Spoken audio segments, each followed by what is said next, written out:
প্রিয় দর্শক, আজকের তারিখটা পারলে কোথাও লিখে রাখুন। আজ 14ই মার্চ 2026 শনিবার সকাল 9টায় এই খবর পড়ছি। আর আজকের এই দিনটি হয়তো আধুনিক ভূরাজনীতির ইতিহাসে এমন একটি দিন হিসাবে লেখা থাকবে যে দিনটি তৃতীয় বিশ্বযুদ্ধের আনুষ্ঠানিক ফিতে কেটে দিয়েছে।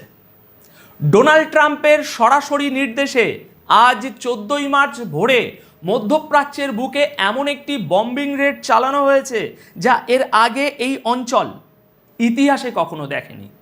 ইরানের খার্গ আইল্যান্ড, যাকে ইরানের অর্থনীতির স্পন্দন বলা হয়, সেখানে B-2 স্টেলথ বম্বার দিয়ে আক্ষরিক অর্থেই নরক নামিয়ে আনা হয়েছে। আজকের প্রথম এবং সবথেকে ঐতিহাসিক ব্রেকিং, যা এটাই রিয়ালিটি সর্বপ্রথম আপনাদের কাছে পৌঁছে দিচ্ছে। ইরানের খার্গ আইল্যান্ডে আমেরিকার ইতিহাসের অন্যতম ভয়াবহ হামলা। দ্বিতীয় খবর, কেন এই হামলার জন্য ঠিক ছুটির দিনটিকেই বেছে নিল পেন্টাগন? শেয়ার বাজার আর গ্লোবাল ইকোনমি নিয়ে আমেরিকার আসল অঙ্কটা কি? সবগুলো পয়েন্ট নিয়ে আজ আমরা বিশ্লেষণ করব, তাই শেষ পর্যন্ত অবশ্যই আমাদের সাথে থাকবেন। দর্শক, আসুন প্রথম পয়েন্টে ঢোকা যাক। ডোনাল্ড ট্রাম্প আজ ভোর 5:45 ঘোষণা দিয়েছেন যে ইরানের সবচেয়ে গুরুত্বপূর্ণ তেল কেন্দ্র খার্গ আইল্যান্ডের সমস্ত সামরিক ঘাঁটি মাটির সাথে মিশিয়ে দেওয়া হয়েছে।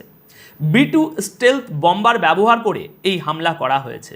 এটা 14ই মার্চ 2026-এর সবচেয়ে বড় খবর। ইরান যুদ্ধে এখনো পর্যন্ত এটাই সবচেয়ে বড় হামলা।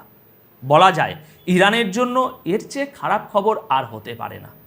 ডোনাল্ড ট্রাম্পের নির্দেশে 14ই মার্চ ভোরবেলা ইরানের উপর মধ্যপ্রাচ্যের ইতিহাসের সবচেয়ে বড় হামলা চালানো হয়েছে। হ্যাঁ, একদম সবচেয়ে বড় হামলাই। ডোনাল্ড ট্রাম্পের দাবি অনুযায়ী B-2 বোমারু বিমানের সাহায্যে করা এই বোমা বর্ষণ মধ্যপ্রাচ্যের ইতিহাসের অন্যতম শক্তিশালী বোমা বর্ষণের ঘটনা। তিনি একে মধ্যপ্রাচ্যের বুকে হওয়া আজ পর্যন্ত সবচেয়ে ঐতিহাসিক হামলা বলে আখ্যা দিয়েছেন। সুতরাং বুঝতেই পারছেন এই হামলা কতটা ভয়ানক, যা হয়তো আজ পর্যন্ত কেউ দেখেনি বা শোনেওনি। খার্গ আইল্যান্ড থেকে এখনো পর্যন্ত ধ্বংসলীলার কোনো ছবি সামনে আসেনি। এটি একটি দ্বীপ, আর সম্ভবত ইরানও এর ছবি খুব একটা বাইরে আসতে দেবে না, কারণ সেখানে সাধারণ মানুষের বসবাস খুবই কম। খার্গ আইল্যান্ড হলো ইরানের এমন একটি প্রাণভোমরা যেখান থেকে তাদের 90%-এরও বেশি তেল সারা বিশ্বে সাপ্লাই হয়, অর্থাৎ তাদের গোটা অর্থনীতির 90%। কিন্তু যুদ্ধের উন্মাদনায় থাকা ট্রাম্প তার সোশ্যাল মিডিয়া পোস্টে কড়া ভাষায় হুঁশিয়ারি দিয়ে বলেছেন যে আপাতত তিনি শুধু সামরিক ঘাঁটিগুলো ধ্বংস করেছেন আর তেলের কূপ বা পরিকাঠামোগুলোকে মানবিকতার খাতিরে ছেড়ে দিয়েছেন। দর্শক, ভাবুন একবার, বাচ্চাদের স্কুলে বোমা ফেলার অভিযোগ যার মাথায়, সেই ট্রাম্প নাকি এখন মানবিকতার কথা বলছেন। এর পাশাপাশি ডোনাল্ড ট্রাম্প এই হুমকিও দিয়েছেন যে ইরান যদি হরমুজ প্রণালীতে জাহাজ চলাচলে বাধা দেওয়ার সামান্যতম চেষ্টাও করে, তবে তিনি তার সিদ্ধান্ত পুনর্বিবেচনা করবেন, অর্থাৎ তেলের কূপগুলোতেও আগুন লাগিয়ে দেবেন। তার মানে এখন ইরানের তেলের কূপগুলোও ট্রাম্পের নিশানায় রয়েছে। আসল কথা হলো, ইরানের তেলই এখন ট্রাম্পের প্রধান লক্ষ্য। দেখুন, পুরো বিষয়টা হলো এই খার্গ আইল্যান্ডই ছিল মূল কারণ। এই নিয়ে অন্য কোনো ভিডিওতে আপনাদের বিস্তারিত গল্প শোনাবো। যুদ্ধ এখন তার সবচেয়ে ভয়ঙ্কর মোড়ে এসে দাঁড়িয়েছে। একদিকে ট্রাম্পের দাবি ইরানের কাছে আত্মরক্ষার আর কোনো শক্তি অবশিষ্ট নেই, অন্যদিকে পুরো বিশ্ব এই আতঙ্কে কাঁপছে যে ইরান এই চরম আঘাতের কি প্রতিশোধ নেবে, আর সেটা কতটা ভয়ঙ্কর হবে। ইরান যদি পাল্টা হামলায় উপসাগরীয় দেশগুলোর তেলের কূপগুলোকে নিশানা করে, তবে পুরো মধ্যপ্রাচ্যে এমন আগুন জ্বলবে যা নেভানো অসম্ভব হয়ে পড়বে। ট্রাম্প এটাও ঘোষণা করে দিয়েছেন যে খুব শীঘ্রই মার্কিন নৌবাহিনী হরমুজ প্রণালী দিয়ে তেলের ট্যাঙ্কারগুলোকে নিজেদের পাহারায় নিয়ে যাওয়া শুরু করবে। এখন প্রশ্ন হলো, মার্কিন নৌবাহিনী যদি হরমুজ প্রণালীতে ঢোকে, তাহলে ইরান কি হাত গুটিয়ে বসে থাকবে? আমি আপনাদের আবারও বলছি, যুদ্ধ এবার তার সবচেয়ে বিপজ্জনক মোড়ে পৌঁছেছে। এখন নজর রাখাটা খুব জরুরি। এরপর কি হবে? গোটা উপসাগরীয় অঞ্চল এই মুহূর্তে কেঁপে উঠেছে। এটা সত্যি সত্যি সবচেয়ে বড় হামলা ছিল। আমি সামনে আরও কিছু গুরুত্বপূর্ণ তথ্য আপনাদেরকে ফাটাফাট দিচ্ছি। ইরানের খার্গ আইল্যান্ডে আমেরিকার এই হামলা সারা বিশ্বে আপাতত মোটামুটি তোলপাড় ফেলে দিয়েছে। দুনিয়ার সমস্ত খবরের কাগজ আজ এই খবরে ভর্তি। শেয়ার বাজার যদি আজ খোলা থাকতো তাহলে সেখানে রীতিমতো সুনামি বয়ে যেত। খার্গ আইল্যান্ডকে ইরানের অর্থনীতির মেরুদণ্ড বলা হয়, কারণ ইরানের প্রায় 90% অপরিশোধিত তেল এখান থেকেই সারা বিশ্বে সরবরাহ হয়। প্রিয় দর্শক, এই হামলাটা জেনে শুনে এমন একটা সময়ে করা হয়েছে যখন বাজার বন্ধ হয়ে আছে, কারণ মার্কেট খোলা থাকলে শেয়ার বাজার মুহূর্তের মধ্যে ধসে পড়ত। এই শনিবার রবিবার দিনটি বেছে নিয়ে এই হামলা এই কারণেই করা হয়েছে যাতে ট্রাম্প নিজের পরবর্তী চাল ভাবার সময় পান। খার্গ আইল্যান্ড গোটা বিশ্বের মোট তেল সরবরাহের প্রায় 2% একাই নিয়ন্ত্রণ করে, আর একে যদি পুরোপুরি ধ্বংস করে দেয়া হয় তবে তেলের দাম রাতারাতি আকাশ ছোঁয়া হয়ে যাবে।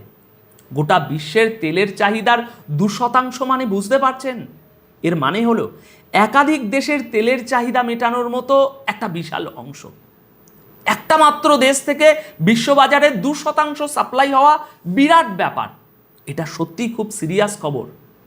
তাই অনেক দেশের তেলের চাহিদাই এখন সংকটে পড়তে পারে, অর্থাৎ আপনিও আগামী দিনে গ্যাস, তেল থেকে শুরু করে সব কিছুর দাম বাড়া এবং চরম মূল্যবৃদ্ধির জন্য প্রস্তুত থাকুন। দেখুন, এই যুদ্ধ এখন এমন এক পর্যায়ে পৌঁছে গেছে যেখান থেকে ফিরে আসা প্রায় অসম্ভব। ট্রাম্প পরিষ্কার ইশারা দিয়েছেন যে তিনি ইরানের সবচেয়ে মূল্যবান সম্পদ, তাদের সবচেয়ে দামি রত্ন অর্থাৎ তাদের তেল ধ্বংস করার জন্য তৈরি হয়ে বসে আছেন।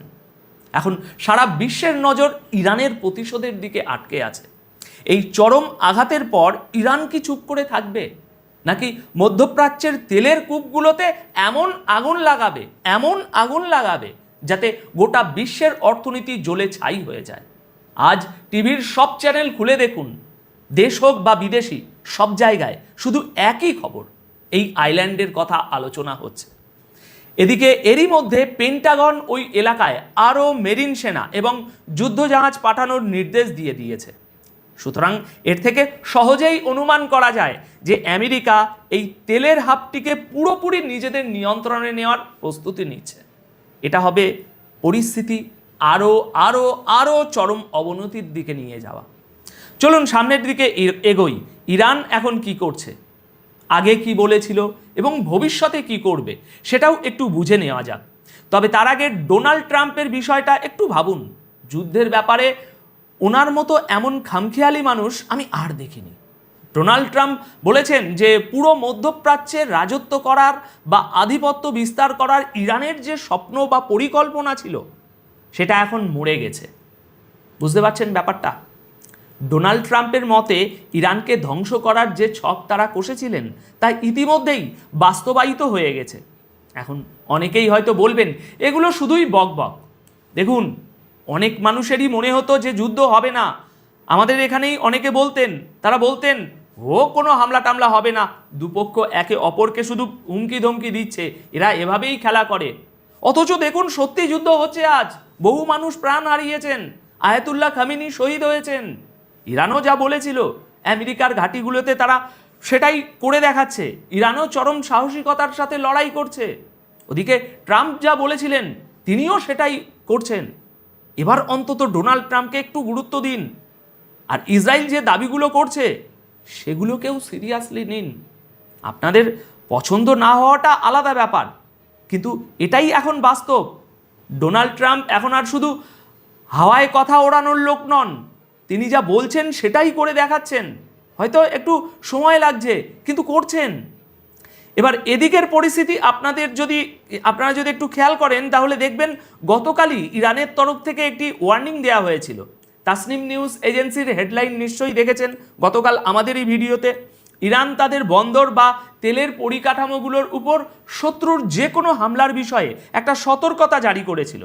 তাদের সেন্ট্রাল হেডকোয়ার্টার খাতাম আল আম্বিয়া গতকালই ঘোষণা করেছিল যে ইরানের এনার্জি ইনফ্রাস্ট্রাকচার বা বন্দরের উপর সামান্যতম আঁচ এলেও তারা এই পুরো অঞ্চলের তেল ও গ্যাস ক্ষেত্রগুলোকে আগুনে ভস্মীভূত করে দেবে।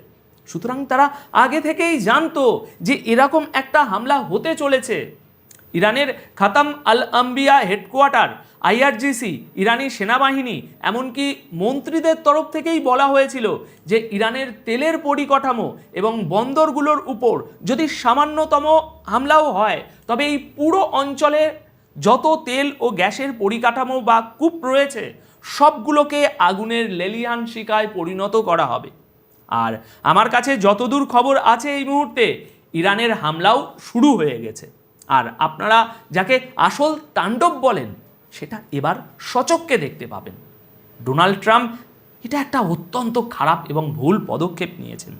আমি আপনাদেরকে আবারও বলছি খার্গ আইল্যান্ডের এই বিষয়টা একেবারেই আলাদা।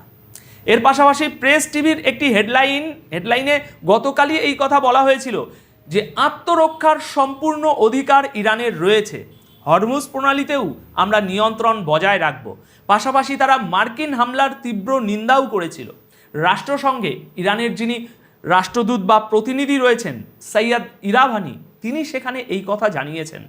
আর অন্যদিকে পার্লামেন্টের স্পিকার মোহাম্মদ বাঘের গালিবাফ গতকাল তিনিও একটি হুঁশিয়ারি দিয়েছেন। তবে ইরান থেকে এখনও বড় কোনো খবর আসেনি। আজ 14ই মার্চ ইরান থেকে এখনও সরাসরি কোনো খবর পাওয়া যায়নি। তবে ভেতরে সব কিছুই চলছে। ইরানের পার্লামেন্টের স্পিকার মোহাম্মদ বাঘের গালিবাফ বলেছেন যে ইসরায়েল এবং আমেরিকা দুজনেই সমান অপরাধী, আর এই যুদ্ধ ততদিন পর্যন্ত চলবে যতদিন না শত্রুরা অনুতপ্ত হচ্ছে, যতক্ষণ না তারা নিজেদের এই হামলার জন্য পস্তায়। এর মানে হলো আমরা ওদের এমন মারব যে ওরা চোখে সর্ষে ফুল দেখবে এবং তারা ভাবতে বাধ্য হবে যে কোন অশুভ লগ্নে আমরা ইরানের উপরে হামলা করার সিদ্ধান্ত নিয়েছিলাম। ইরানের শহীদ নেতা আয়াতুল্লাহ খামেনির দেখানো পথেই ইরান তাদের লড়াই চালিয়ে যাবে। ইরান তার পদচিহ্ন অনুসরণ করেই চলবে।